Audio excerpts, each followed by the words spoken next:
इस बुलेटिन का आगाज करें। सबसे पहले आपको बताएं, मुसलमानों के लिए खुशखबरी। सऊदी अरब हुक्काम ने उम्रे की इजाजत देने का फैसला कर लिया। पहले मरहले में मकामी अफराद को उम्रा करने की इजाजत देने का फैसला किया गया। उम्रे की इजाजत महदूद अफराद को दी जाएगी। सऊदी वजीर हज और उम्रा डॉक्टर मोहम्मद सालिह बिन ताहिर ने इस बात की तस्दीक कर दी है। इसी हवाले से मजीद बताएंगे सईद अहमद सईद। जी सईद। जी बिल्कुल, सऊदी हुक्काम ने उम्रे की इजाज़त देने का ऐलान है वो कर दिया है और ज़राए के मुताबिक पहले मरले में मकामी अफराद को ही उम्रे की इजाज़त है वो दी जाएगी और उम्रे की इजाज़त है वो महदूद अफराद को है वो दी जाएगी, जबकि ख्वाहिशमंद अफराद से जो रजिस्ट्रेशन के लिए दरखास्तें हैं वो तलब की जाएंगी और कोरोना रिपोर्ट की बुनियाद पर और दीगर मामला को देखते हुए ही जो परमिट है वो जारी किया जाएगा। और ज़राए का ये कहना है कि सऊदी वजारत हज व उम्र की तरफ से ये ऐलान किया गया है कि मकामी अफराद जो कि सऊदी अरब में रहाइश पजीर हैं या वहाँ के मकामी बाशिंदे हैं उनको महदूद बुनियाद पर उम्रा करने की इजाज़त देने का फैसला है वो कर लिया गया है, जिसका ऐलान जो है तारीख का ऐलान है वो इसी हफ्ते के अंदर है वो कर दिया जाएगा। और ज़राए का ये भी कहना है कि दरखास्तों की वसूली के लिए तारीख का ऐलान है और उसकी जो डेट होगी और वक्त होगा वो जारी किया जाएगा और वो मुतलका जो शख्स होगा उम्रा ज़ायरीन होगा वो उसी दौरान ड्यूरेशन के दौरान और वक्त के दौरान ही महदूद पैमाने पर उम्रा है वो अदा कर सकेगा। और इस हवाले से एक मुकम्मल रिपोर्ट है वो मुरतब की जा रही है, जबकि सऊदी वजारत हज व उम्र की तरफ से ये भी कहा गया है कि मुकम्मल तौर पर जो फ़्लाइट ऑपरेशन है वो 1 जनवरी 2021 को है वो खोला जाएगा। लिहाजा ताहाल जो उम्रा ज़ायरीन के लिए मकामी उम्रा लोगों को उम्रा करने की इजाज़त देने का फैसला है वो कर लिया गया है और रवा हफ्ते ही इसकी जो दरखास्त वसूली करने की तारीख है। ठीक है सईद, बहुत शुक्रिया आपका। NCOC ने कल से दूसरे मरहले में स्कूल खोलने की इजाज़त दे दी। मुल्क भर में कल से 6ठी से 8वीं तक स्कूल खुलेंगे। सिंध हुकूमत अभी तक स्कूल ना खोलने के फैसले पर कायम है। इसी हवाले से मजीद तफसीलात जानते हैं। सगीर चौधरी हमारे साथ मौजूद हैं। सगीर, बताइएगा क्या तफसीलात हैं? NCOC की जानिब से जो फैसला सामने आया है उसके मुताबिक दूसरे मरहले में 6ठी से 8वीं तक जो स्कूल है वो कल से बाज़ाब्ता खुलेंगे और जितने भी तालिब इल्म है कोरोना की वजह से स्कूल बंद होने के बायस घरों में थे वो अब कल से बाकायदा स्कूल का आगाज करेंगे और जो है वो तालीम का बाकायदा आगाज हो जाएगा। तदरीसी अमल जो है वो शुरू हो जाएगा, चूँकि इससे पहले मरहले में जो है वो बाकायदा तौर पर मॉनिटर किया गया था। जब कॉलेजेस और यूनिवर्सिटी को ओपन किया गया था तो उसमें SOP का ख्याल रखा गया था, लेकिन इसमें भी ये सख्ती से कहा गया है कि जो दूसरे मरहले में स्कूल खुले जा रहे हैं उसके लिए SOP का ख्याल रखा जाना बहुत जरूरी है। तौर पर असातिज़ा जो है वो मास्क पहनेंगे और सैनिटाइजर का इंतजाम करेंगे, जबकि बच्चे जो हैं वो भी मास्क पहन कर आएंगे और उनको बाकायदा इस हवाले से बताया भी जाएगा, क्लास बाकायदा इस हवाले से आगाह किया जाएगा। बहुत शुक्रिया सगीर आपका। वज़ीर तालीम सईद गनी ने मीडिया से गुफ्तगू के दौरान कहा कि लाड़काना के स्कूलों में तदरीसी अमल ठीक है, बच्चों ने मास्क पहने हैं, ताहम समाजी फासले की कमी थी। अल्लाह ना करे स्कूल दोबारा बंद करने पड़े और ऐसा हुआ तो वजह सिर्फ बढ़ते कोरोना केसेस होंगे।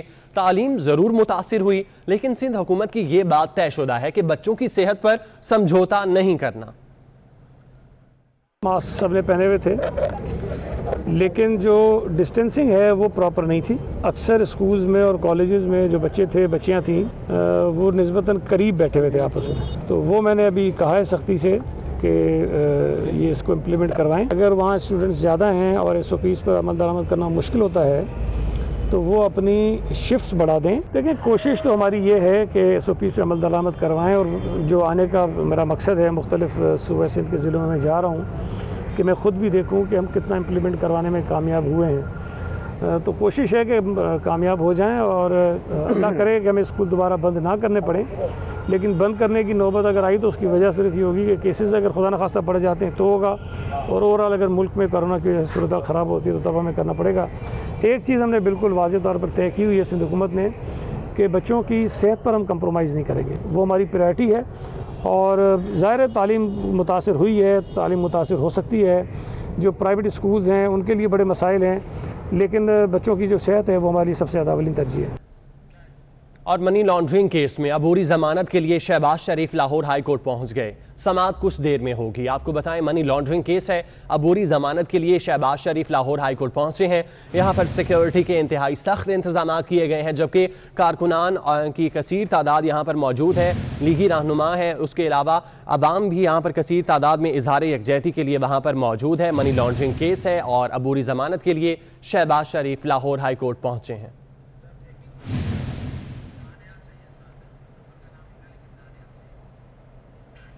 सुप्रीम कोर्ट में रेलवे मुलाजमीन की मुस्तकली के खिलाफ अपील पर समाअत हुई। चीफ जस्टिस गुलजार अहमद की सरबराही में 3 रुकनी बेंच ने समाअत की। अदालत ने रेलवे की अपील खारिज कर दी है। भर्तियों की नाकिस पॉलिसी पर चीफ जस्टिस रेलवे पर बरहम भी हुए। चीफ जस्टिस ने रिमार्क्स दिए कि रेलवे में मुलाजमीन की भर्तियों पर कोई पॉलिसी नहीं है, रेलवे इंतजामिया को कोई पूछने वाला नहीं है, रेलवे में कोई सिस्टम ही नहीं जिसके तहत लोगों को नौकरी पर रखें। जस्टिस एजाजुल एहसन ने रिमार्क्स दिए कि मुलाजमीन 10-10 साल से रेलवे में मुलाजमत कर रहे हैं, भर्तियों के वक्त काबिलियत और मेरिट क्यों नहीं देखा जाता है? मुलाजमीन को रख लेते हैं, फिर कहते हैं कोई पॉलिसी ही नहीं है। आपको बताएं कि सुप्रीम कोर्ट में रेलवे मुलाजमीन की मुस्तकली के खिलाफ अपील पर समाअत हुई।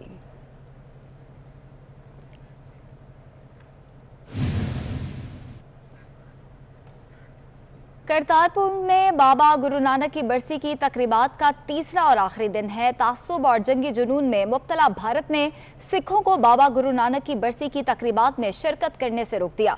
पाकिस्तान ने बेहतर इंतजामात किए, राहदारी खोलने से मुतालिक भारत को आगाह भी किया था। नाम नेहाद सेक्युलर मुल्क भारत की रवायती हट धर्मी बरकरार है। सबसे बड़ी जमहूरियत के दावेदार भारत के सेक्युलरिज्म का भांडा फूट गया। सिख यात्रियों की बाबा गुरु नानक की बरसी पर दुनिया भर से करतारपुर पर आमद का सिलसिला जारी है, लेकिन भारत ने सिखों को बाबा गुरु नानक की बरसी की तकरीबात में शिरकत से रोक दिया। पाकिस्तान ने कोरोना से निपटने के लिए बेहतरीन हिकमत अमली अपनाई और करतारपुर पर एहतियाती तदाबीर इख्तियार करते हुए इंतजामात किए और राहदारी खोलने से मुतालिक भारत को आगाह भी किया। दफ्तर खारजा ने सिखों के पाकिस्तान आने से मुतालिक 2 खत भी लिखे। दफ्तर खारजा ने भारत को पहला खत 27 जून जबकि दूसरा 27 अगस्त को लिखा, लेकिन हिंदुत्व में भरी मोदी सरकार ने पाकिस्तान के दोनों खतूत पर कोई जवाब नहीं दिया, लेकिन सिख बरादरी को करतारपुर आने का मौका फराहम ना किया। मोदी सरकार ने भारत में अकलियतों की मजहबी आजादी छीन रखी है। वजीर खारजा शाह महमूद कुरैशी ने अक़वाम मुत्तहिदा की 75वीं सालगिरह पर खिताब करते हुए कहा कि अक़वाम मुत्तहिदा की डायमंड जुबली मनाना यकीनी तौर पर एक तारीखी मौका है। आज का दिन अक़वाम मुत्तहिदा के क़याम के बुनियादी असूलों की तरफ पलट कर देखने का मौका है। जम्मू कश्मीर और फ़लस्तीन के तनाज़ात इस इदारे के दरीना और वाज़ेह तरीन नाकामियों के मुज़ाहिर में से हैं। मकबूजा जम्मू कश्मीर के अवाम इस तस्वाबे राय के अपने हक़ के हुसूल के लिए आज भी मुंतज़िर हैं। The organization is only as good as its member states wish it to be.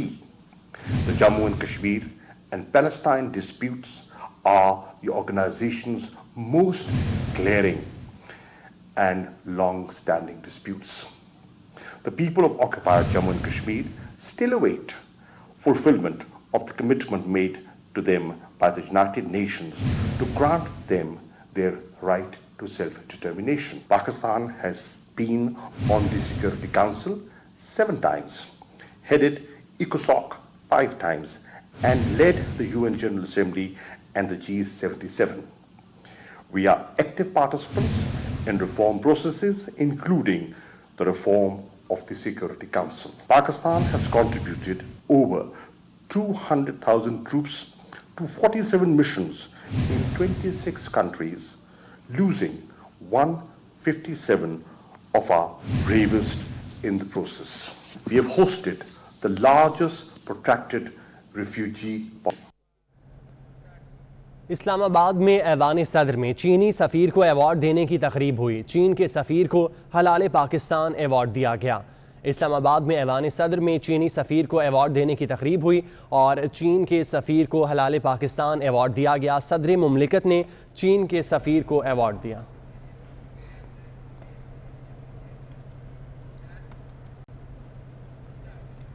Karachi में सब्जियों की कीमतें आसमान से बातें करने लगी हैं। टमाटर ने सेंचुरी मुकम्मल कर ली।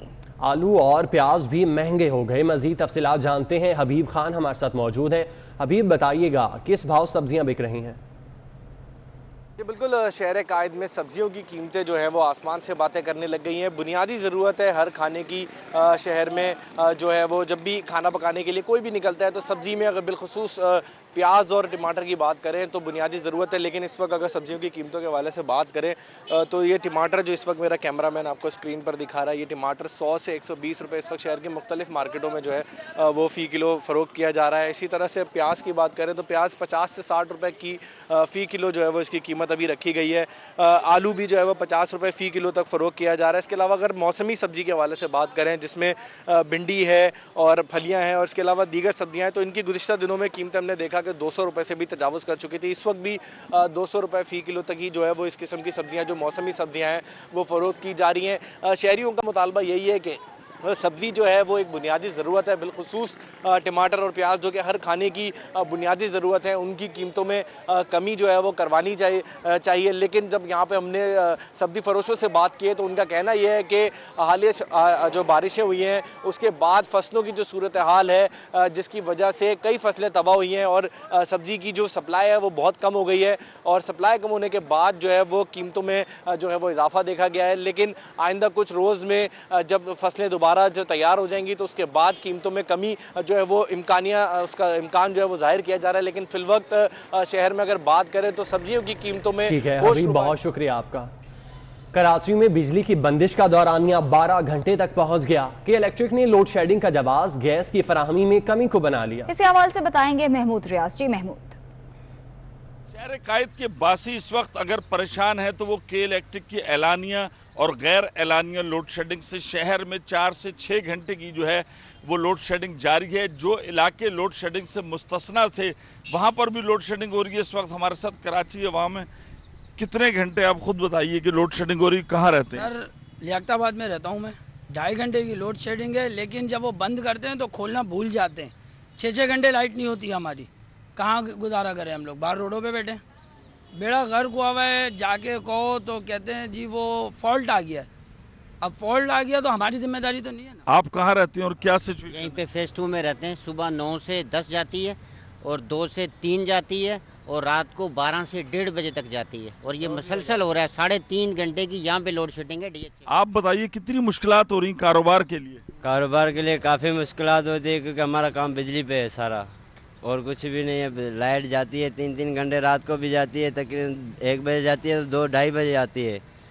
लाइट के लिए बहुत परेशान है। इस वक्त भी ये देखें कि गर्मी इतनी ज़्यादा होती है, शहर के अंदर एक हीट वेव भी चल रही है। दरख्त की छाँव के नीचे तमाम लोग बैठे हैं और कारोबारी हजरात, इनका ये कहना है कि घर पे भी लाइट नहीं होती है, जब ऑफिस में आते हैं या दुकान पे रोजगार में आते हैं तो वहाँ पर भी लाइट। शुक्रिया आपका। वफाकी हुकूमत ने पाकिस्तानी हाई कमीशन के जरिए वारंट नवाज शरीफ को मौसूल करवाए। वारंट गिरफ्तारी नवाज शरीफ के बेटे हसन नवाज ने वसूल किए हैं। साबिक वजीर आजम या मोहम्मद नवाज शरीफ के वारंट तामीली की रिपोर्ट इस्लामाबाद हाई कोर्ट में जमा करा दी गई है। इसी हवाले से बात करेंगे, एहतशाम ख्यानी हमारे साथ मौजूद हैं। एहतशाम, बताएगा इस हवाले से। देखिए, इस्लामाबाद हाई कोर्ट ने साबिक वज़ीर आज़म नवाज शरीफ के अल-अज़ीज़िया और फ्लैगशिप रेफरेंसेस के जो केसेस हैं उनमें वारंट गिरफ्तारी जारी किए हैं। नाकाबिले जमानत वारंट हैं और उनको तामील कराने का अदालत ने हुक्म दिया था। दफ्तर खारजा के जरिए पाकिस्तानी हाई कमीशन लंदन को वो वारंट गिरफ्तारी भेजे गए थे, जिसके बाद अब तामीली रिपोर्ट अदालत में जमा कराई गई है, जिसमें अदालत को ये बताया गया है कि नवाज शरीफ के जो वारंट गिरफ्तारी हैं वो उनकी रिहाइश गाह पर लंदन में तामील करा दिए गए हैं और नवाज शरीफ के जो साहबजादे हैं हसन नवाज, उन्होंने वारंट गिरफ्तारी मौसूल किए हैं। तामीली रिपोर्ट पर नवाज शरीफ के बेटे हसन नवाज के दस्तखत भी हैं और ये तामीली रिपोर्ट जो है वो अब इस्लामाबाद हाई कोर्ट में जमा करा दी गई है। अब से कुछ देर बाद नवाज शरीफ की अल-अज़ीज़िया और हेवनफील्ड रेफरेंसेस में अपीलों पर समाअत होगी। अपीलों पर समाअत भी कुछ देर बाद होगी। एहतशाम, बहुत शुक्रिया। FBI में करप्ट अफसरान के खिलाफ तहकीकात का आगाज कर दिया गया। वजीर आजम ने ग्रेड 20 के 2 अफसरान के खिलाफ इंक्वायरी की मंजूरी दे दी है। तफसीलात वकास अजीम से जानते हैं। वकास, बताइएगा, 2 अफसरान के खिलाफ इंक्वायरी की मंजूरी दी गई है। जी, फेडरल बोर्ड ऑफ रेवेन्यू के ज़राए ने इस बात की तस्दीक की है कि वजीर आज़म इमरान खान ने FBI में करप्शन करने वाले 2 अफसरान के खिलाफ इंक्वायरी की मंजूरी दे दी है और इन अफसरान के खिलाफ इंक्वायरी कमेटी कायम कर दी गई है जो कि ग्रेड 20 के दोनों अफसरान से पूछताछ कर रही है। ज़राए का ये कहना है कि वज़ीर आज़म इमरान खान को 2 हफ्ते कबल एक रिक्वेस्ट की गई थी और उनको लेटर लिखा गया था कि एफबीआर के 2 जो अफसरान हैं वो करप्शन में मुबैना तौर पर मुलव्वस पाए गए हैं, इनके खिलाफ तहकीकात की जाए। वज़ीर आज़म ने इसकी मंजूरी देते हुए ये हिदायत जारी की है कि ऐसे अफसरान के खिलाफ इंक्वायरी जल्द अज जल्द मुकम्मल की जाए और जो तादीबी कार्रवाई है वो भी इनके खिलाफ शुरू की जाए। ठीक है, बहुत शुक्रिया बकास। तनख्वाहों में इजाफे के मामले पर नजरअंदाज किए जाने पर विफाकी सेक्रेटरीट के मुलाजमीन का एहतजाज शुरू हो गया। विफाकी इदारों की 12 तंजीमें भी एहतजाज में शरीक हैं। मुलाजमीन ने शाहराए दस्तूर की तरफ मार्च भी शुरू कर दिया है। तनख्वाहों में इजाफे के मामले पर नजरअंदाज किए जाने पर विफाकी सेक्रेटरीट के मुलाजमीन का एहतजाज शुरू हो गया है। बाबर शहजाद तुर्क से मजीद जानेंगे। बाबर, अपडेट कीजिएगा। तनख्वाहों में इजाफे का मामला है और वफाक के जो दीगर अदारे हैं उनके मसावी हकूक लेने का मामला है। इसकी बिना पर वफाकी सेक्रेटरीट मुलाजमीन ने आज एक दफ़ा फिर वजारत ख़जाना के सामने जमे होकर एहतजाज किया है और अपने प्रोग्राम के मुताबिक आज वफाकी काबीना के इजलास के मौके पर वजारत ख़जाना से मार्च करते हुए जहाँ पर मैं खड़ा हूँ शाहराए दस्तूर, यहाँ पर वो आए हैं और कैमरामैन अरसलान बलोच आपको दिखाएंगे कि यहाँ से मार्च करते हुए मुलाजमीन जो हैं वो बड़ी तादाद में आप जो वज़ीर आज़म दफ्तर की जानिब गए हैं। वज़ीर आज़म दफ्तर की जानिब अभी मुलाजमीन का जो मार्च है ये जारी है और वज़ीर आज़म दफ्तर के सामने जाकर ये मुलाजमीन धरना देंगे। बुनियादी तौर पर इस धरने का मकसद ये है कि जब वफाकी काबीना का इजलास हो और उस मौके पर जब फैसले किए जा रहे हों कार्य सरकार के बारे में, तो उस वक्त वफाकी सरकारी मुलाजमीन भी अपने हकूक़ के लिए एहतजाज जारी करवाएँ। ये एहतजाज जारी रहेगा जब तक वफाकी काबीना का इजलास जारी रहेगा। ये इजलास भी जारी रहेगा। 15 सितंबर को भी रवां माह ये वजारत ख़जाना के सामने एहतजाज हुआ था और इससे पहले रवां बरस फरवरी और मार्च में 32 रोज़ तक मुसलसल वजारत ख़जाना के सामने भी इन्होंने तनख्वाहों में इजाफे और मसावी हकूक़ के लिए धरना दिया था। जी ठीक है, बहुत शुक्रिया आपका। वज़ीर आला पंजाब सरदार उस्मान बुज़दार से मारूफ आलम दीन मौलाना तारिक जमील की मुलाकात। वज़ीर आला पंजाब इंसदादे कोरोना और इंसदादे पोलियो के लिए मौलाना तारिक जमील और उलमाए कराम के किरदार को सराहा है। वज़ीर आला पंजाब सरदार उस्मान बुज़दार से मारूफ आलम दीन मौलाना तारिक जमील की मुलाकात हुई है और वज़ीर आला पंजाब ने इंसदादे कोरोना और इंसदादे पोलियो के लिए मौलाना तारिक जमील और उलमाए कराम के किरदार को सराहा। दादू की यूनियन काउंसिल मुरादाबाद चन्ना में इंसदादे पोलियो टीम पर हमला हुआ है। फायरिंग से एक पोलियो वर्कर जख्मी भी हो गया। अजीजुल्लाह की हालत तशवीशनाक है और उसे हॉस्पिटल मुंतकिल कर दिया गया है। कामरान कोराई से मजीद तफसीलात जानते हैं। कामरान, बताइएगा क्या तफसीलात हैं?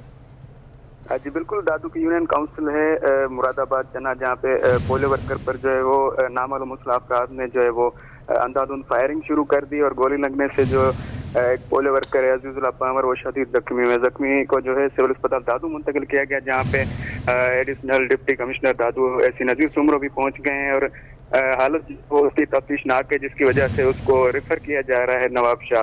जबकि पुलिस ने जो है वो वाक़े को जो है देर ने दुश्मनी करार दे दिया है और जो है रिश्ते की तनाज़े पर पेश आया है, पुलिस का यह कहना है। जी ठीक है कामरान, बहुत शुक्रिया।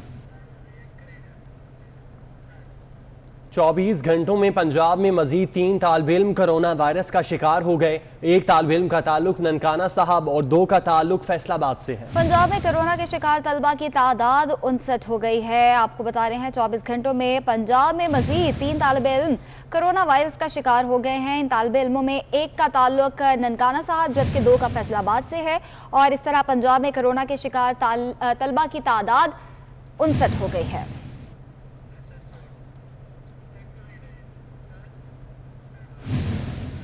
लाहौर हाईकोर्ट में कमरा अदालत में गैर रस्मी गुफ्तगू करते हुए अपोजिशन लीडर शहबाज शरीफ ने कहा कि मुस्लिम लीग को दबाने की कोशिश की जा रही है। मैं अंदर हूं या बाहर, APC के फैसलों पर अमल दरामद होगा। आपको बताएं कि लाहौर हाईकोर्ट में कमरा अदालत में गैर रस्मी गुफ्तगू करते हुए अपोजिशन लीडर शहबाज शरीफ ने कहा मुस्लिम लीग को दबाने की कोशिश की जा रही है। मैं अंदर हूं या बाहर, APC के फैसलों पर अमल दरामद होगा। शहबाज शरीफ ने कमरा अदालत में गैर रस्मी गुफ्तगू की।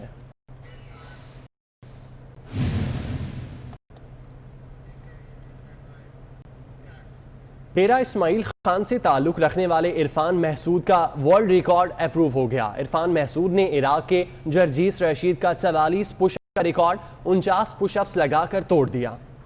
हाथों की उंगलियों पर 60 पाउंड वजन के साथ पहले 1 मिनट में 44 पुशअप्स का रिकॉर्ड था।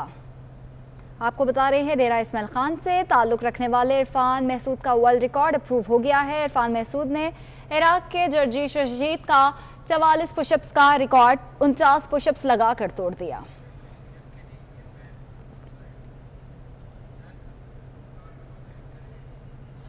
तनख्वाहों में इजाफे के मामले पर नजरअंदाज किए जाने पर वफाकी सेक्रेटेरिएट के मुलाजमीन का एहतजाज। वफाकी सरकारी मुलाजमीन और पुलिस के दरमियान हाथापाई हुई। बाबर शहजाद तुर्क हमारे साथ मौजूद है। बाबर, बताएगा इस पर क्या सूरत हाल है वहाँ पे?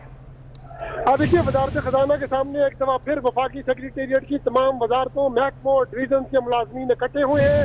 वफाकी काबीना का आज इजलास के मौके पर इनका प्रोग्राम था कि वजीर आजम दफ्तर के सामने जो है वो एहतजाजी धरना दिया जाएगा ताकि अपना एहतजाज रिकॉर्ड करवाया जा सके। उसी तनाजुर में ये वजारत खजाना से मार्च करते हुए शाहराए दस्तूर पर आए हैं और शाहराए दस्तूर पर जब ये पार्लियामेंट हाउस के सामने पहुंचे हैं तो उनको यहाँ रोक दिया गया है।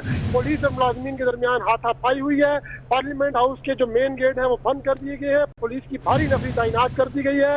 जो प्रिजनर वैन्स है उनको तलब कर लिया गया है। आंसू गैस के शेल, वाटर कैनन जो है उनको तलब कर लिया गया है। मुलाजमीन को पार्लियामेंट हाउस से आगे नहीं जाने दिया जा रहा। जो वफाकी सेक्रेटेरिएट एम्प्लॉइज कोर कमेटी के सरबराह है रहमान बाजवा, उनका ये कहना है कि वजीर आजम के दफ्तर के सामने जाना हदफ है और वजीर आजम के दफ्तर के सामने जाकर रहेंगे। जी ठीक है, बहुत शुक्रिया आपका। सवाबी के इलाके शेवादा में मकान की छत गिर गई। मलबे तले दबकर खातून और उसका नवासा जाम बहक हो गए, जबकि 3 बच्चे जख्मी हुए जिन्हें अस्पताल मुंतकिल कर दिया गया। सवाबी के इलाके शिवाडा में मकान की छत गिर गई। मलबे तले दबकर खातून और उसका नवासा जाम बहक हो गए, जबकि 3 बच्चे जख्मी हुए जिन्हें अस्पताल मुंतकिल कर दिया गया।